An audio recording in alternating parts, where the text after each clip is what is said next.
une expression aujourd'hui, ça me fait une belle jambe. Oui, quand parfois on vous donne une nouvelle qui ne vous concerne pas plus que ça, quand on vous fait un compliment qui ne vous touche absolument pas, une expression est encore employée aujourd'hui, enfin je crois, heu, ça me fait une belle jambe.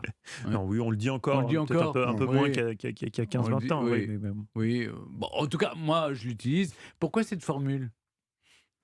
Voilà, Visiblement, hein. personne n'en a Oui. aucune idée, hein. Bon, ce qui serait bien, Mathieu, c'est que, bon, je sais que je vais vous donner l'explication. Ça vient de quelque chose que vous maîtrisez parfaitement en temps normal.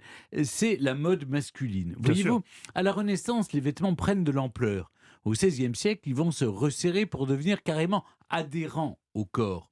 Sous la ceinture, c'est la mode des choses collantes avec des hautes choses qui se situent entre le genou et la ceinture. Au genou, toujours chez les hommes, on peut trouver de la dentelle. Nous, on portait des bas appelés des canons.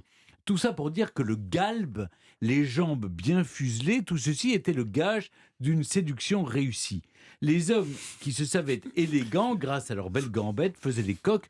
On disait qu'ils faisaient belles jambes. On était Ah! jugé sur la jambe, évidemment. Antoine Furtière, poète du début du XVIIe siècle, qu'on lit moins aujourd'hui, pour parler d'un habit qui ne le mettra pas plus en valeur, va dire: cela ne me rendra pas la jambe mieux faite.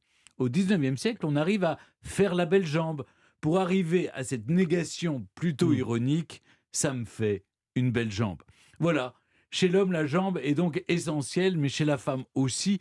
Souvenons-nous de cette citation grivoise du grand poète Casanova. Dans l'examen de la beauté d'une femme, la première chose que j'écarte, ce sont les jambes. Sacré Casanova. Il y a de l'humour, hein, quand même, Oui. hein.